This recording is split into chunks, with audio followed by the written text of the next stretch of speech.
Well, this bites big time! Hey, on an internet viewer salary, what do you expect? Building a rocket, fighting a mummy, climbing up the Eiffel Tower? I was hoping something more than this. I mean, I could be lounging around doing nothing back home in Dallas. Okay, I mean, maybe we can't have a river raft adventure here, but, you know, there's plenty of theme parks we could be going to, or we could probably be stalking celebrities for autographs. Man, where else could you do something like that?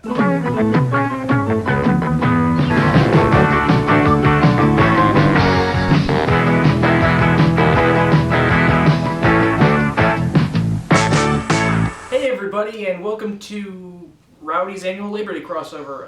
What would you call this? Well, I don't know if it's TV trash, because we are definitely looking at a treasure here today. As I look back, it's really disappointing how underappreciated Tiny Toon Adventures is. Animaniacs gets a lot of praise, and it's well deserved. But Tiny Toons is what started it all, being the first hit show that launched Warner's animation renaissance in the 1990s. This pretty much could have been called Looney Tunes: The Next Generation, as it was about the next Looney Tunes stars being taught by the old guard while having their own adventures. This was how you did a new generation of Looney Tunes right. Hint, hint. I admit I was more of an Animaniacs guy, but from what I saw of Tiny Toons, I really liked it. And many others did too, which led to the creation of this video special. Gotta love it when popular things are also well made. Such a rare thing nowadays. And since we have very little else to do, since someone forgot to use their genie to get us theme park tickets, I think we're pretty much stuck here, so let's review this. She can't accurately duplicate money. People would know it was counterfeit. Anyway, this is Tiny Toon Adventures: How I Spent My Vacation. We open with the Tiny Toons impatiently awaiting the end of the school year at Acme University in a scene that has to look familiar to the viewers. Seriously, tell me you didn't spend the last day of school each year doing this very thing. And heck, even Bugs' expression is perfect. He's just thinking, yep, this is my life now. I miss playing baseball and bullfighting. Come on, stupid clock, please. Strike three, strike one, strike two, strike three. Yeah. Wait, isn't that Dodo guy a character on the show too? Does he just live inside the school's walls? Trust me, if you're trying to figure out Go-Go, you're just gonna go as insane as he does. It's best to just roll with it. And with that, the Tiny Toons escape from the halls of learning to a modified version of the Tiny Toons theme song. We're tiny, we're toony, we're all a little loony. It's Tiny Toon Adventures with some summer fun. Now the video's begun. You know, we're going to see what they are going to do over the summer, but what are their teachers going to do? Rabbit season! Duck season! Rabbit season! Duck season! Ah, politics. This movie's going to focus on two main plots. The first involves Plucky getting to tag along with Hampton and his family as they travel to Happy World Land, a clear knockoff of Disneyland, as parodying Disney is just what Warner did back then. Gee, Dad, can't we take Plucky with us? Oh, please, please, please. Why, sure. And thus, Plucky sealed his fate. Let the car ride from hell begin. Yeah, I'm pretty sure that by the time it's over, he'll wish he stowed away with the Griswolds instead. Put her there, Uncle. So is Uncle Stinky more like Bacterian or Bucks Belmar? What? This is me we're talking about. I have a quota that says I must make at least 10% wrestling references, and I'm well behind that quota.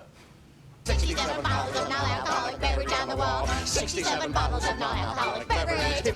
Call me picky, but isn't that song actually 100 bottles of beer on the wall? We don't drink in our family. So the Hamptons are straight edge. Who knew? A pristine, mint condition first printing of immature radioactive samurai slugs. #1. Reading in the car always makes me car sick. No, Hampton, not on the comics. Ow! So if that's your most valuable comic, why would you put it anywhere near the walking biohazard that is Uncle Stinky? In fact, why don't you just move the comic? You think that's bad? Wait until 10 years later when he realizes they made 100 million copies of that comic, so it wasn't worth jack anyway. Yeah, the speculator age sucked. If you hold your breath the whole time, your wish will come true.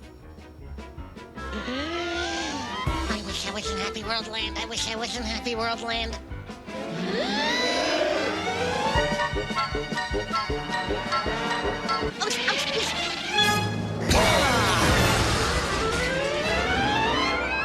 school. The second main plot involves naturally Buster and Babs, which starts out with Buster just having to get Babs involved in the water fight, which basically turns into World War III. Over here, Barbara Ann Bunny. Don't call me that! Do your ears look better dry?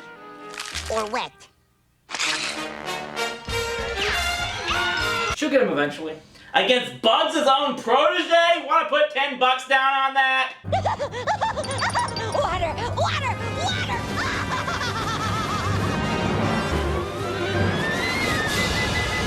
But Buster will get drenched for sure. I wouldn't say that.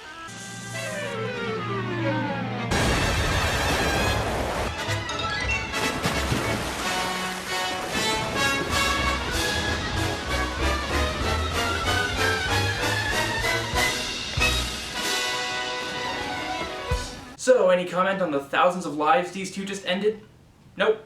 Okay. And so begins Buster and Babs' adventure down what I assume is the Mississippi River, with Byron the dog tagging along with them. And apparently sailing down river starts speeding up Babs going into puberty. His music does have a certain rustic, je ne sais quoi, romantic charm. If you know what I mean.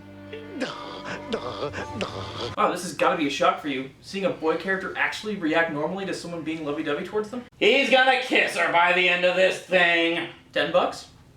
As Buster and Babs go over the falls but are saved by Superman auditioning for his own future cartoon show, they are dropped into the animal version of the Grapes of Wrath. They want us to stay for dinner. For dinner or as dinner? I would say this is very Wyatt-esque, but every time I mention something like that, that happens. But Buster eventually saves Babs through the power of dueling tongue banjos. Yeah, that would still beat out just about everything on America's Got Talent. What? You gotta make wrestling references? I gotta take pot shots at reality TV! Do you know how much trouble I'm gonna get in with the missus? While all this goes on, we do get to see what's happening back at Acme Acres, as Dizzy is dealing with a shedding problem, and Cheryl the Loon is dealing with a foul mouth problem. As this kid is apparently even more desperate for a date than I was back in college. You just gotta go to the dadgum movies with me, Shoyo, please! Oh, all right. See? The girls just can't dadgum resist me. But we're mostly going to see Fifi La Femme and her quest to get an autograph from superstar Johnny Pugh that's gonna come off as more than a little stalky, as she invades his hotel, which just leads to her getting tied up in... When I ordered room service, I was hoping they'd send up another room. Oprah, what kind of twee are you? Well, girlfriend, I'm a weeping willow. So what's with the hair? Hey, let's get busy!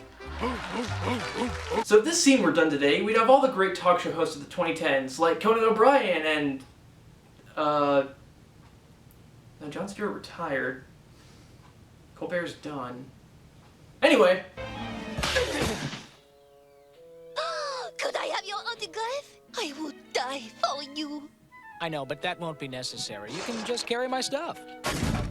This guy is gonna represent every single bad boy that attracts all the girls and breaks their hearts and leaves us nice guys having to deal with the aftermath, isn't he? Looks like I have a new picture for my dartboard. You're off the hook, Lamar Odom. Back to Buster and Babs as they find their way to a plantation that appears to be owned by distant cousins of Leatherhead. I'm Big Boo. Oh. Sissy Boo. And I'm Little Boo. Well, skin me alive and call me luggage. What have we here? By the way, yes, the Papa Gator is voiced by Boss Hogg. You'll all marry this one. I'll get the wedding rings! I'll get the flowers. I'll get the oven ready. I can't marry all three of them. That's bigamy. No, that's big of me. Well, technically it would be trigamy and... Wait a minute. This really is like the you-know-who family. But of course, Babs is able to save the day because she's a master of the basic rules of cartoons. Namely that your foes always have brains like tapioca and always fall for paper-thin disguises. I am authorized by the Acme Fireworks Company to offer you at no charge whatsoever a free fireworks demonstration. Goodbye, good luck, and bon voyage.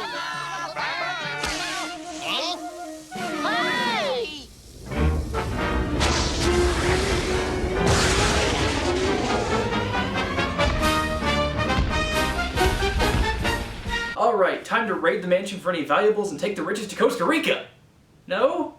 Oh man, I wanted to see some kawatis. I will say though, this has been great so far. I'm not exactly sure why this wasn't given a proper release. And the best part is, we're almost halfway through this thing, and we've had almost no sight whatsoever of, oh God, kill it with fire! Kitty, kitty, kitty. We hope you are enjoying Wild Safari Zoo. May I repeat so that Warner Brothers won't get sued if anyone really does this. Do not get out of the car. Elmira, you can't just jump into a pit of wild cats. Yeah, pour this stuff on yourself first!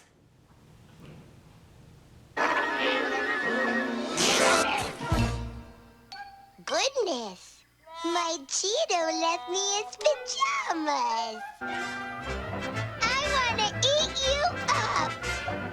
I'm honestly astounded that none of these cats have at least tried to slash this psychopath to ribbons. It's Elmira! Those poor cats have no chance! You want a haircut.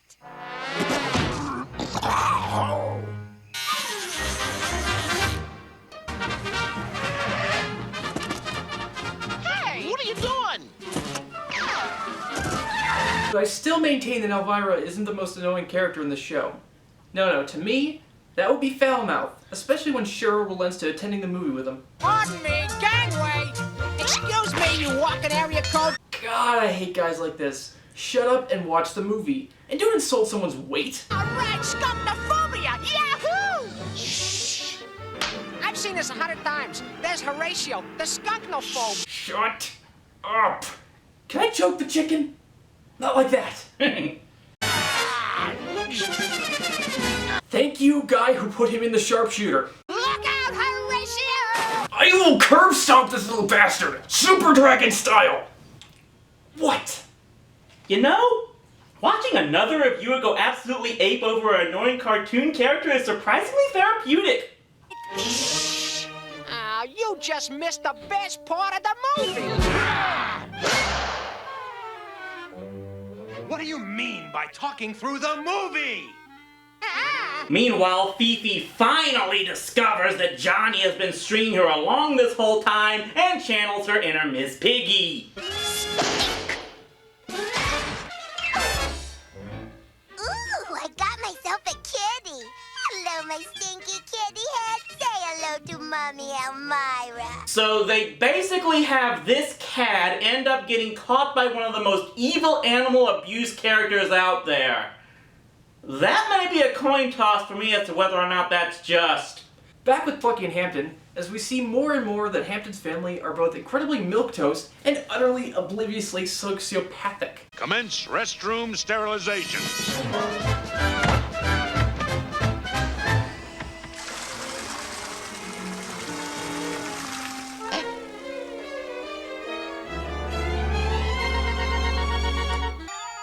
Heavens, Plucky, if you drink that much water, we'll be stopping again in no time. This is K-Fud Radio, Westful Rhythms for weary wayfarers. This is sheer torture. And if you didn't think this adventure is meant to parody that certain Chevy Chase movie... Newsflash. A psychotic killer has escaped from the state maximum security prison. Exposure to any pig product will cause him to go screaming off the deep end. Bacon. Pork chops.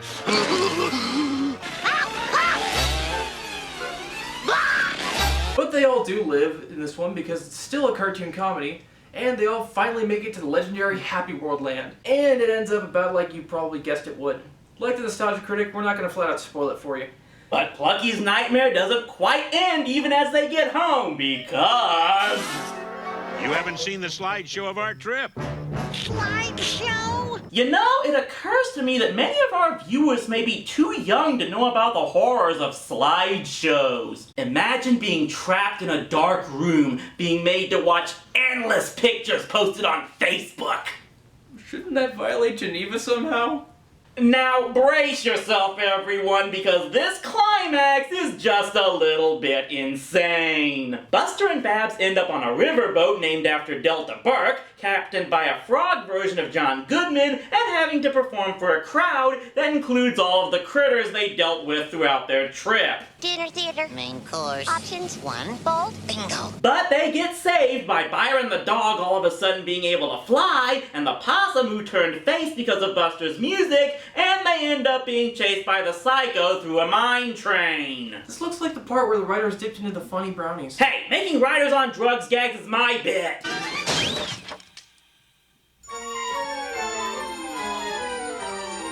A plot hole? I was wondering how those hack writers were gonna wrap things up. Hey, who are you to call Paul Dini a hack? So Buster and Babs end up back at Acme Acres just in time for school to resume. We spent our entire vacation downriver. Summer's over. Yeah, and I can't think of a better way to have spent it, Babs, than with you.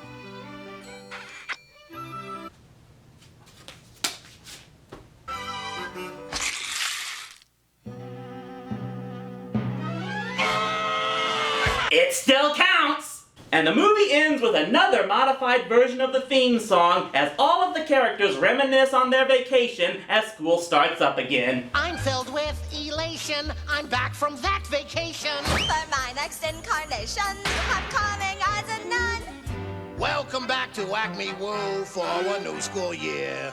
Yikes, a test. I need rest. I'm living in fear. So, that was Tiny Toons How I Spent My Vacation, and yeah, that was really great. Incredibly funny, fantastically animated, and this thing should really be more available than it is. What makes this movie work is how much the writers get their audience. The Tiny Toons were us in this thing. We've all been on that hellacious road trip. We've all dreamed of that river raft adventure. It's just a brilliant combination of fantasy fulfillment and parodying reality, combined with the brilliant writing and comedy that made Warner's animation of the 90s so memorable. This movie is available on both DVD and Amazon Instant Streaming, and the best thing about it is, just like they say at the end, when September rolls around, you hear the school bell sound.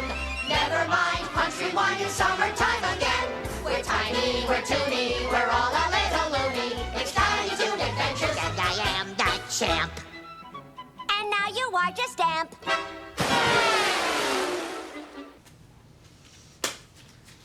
say goodnight, Rosen. Good night, Rosen!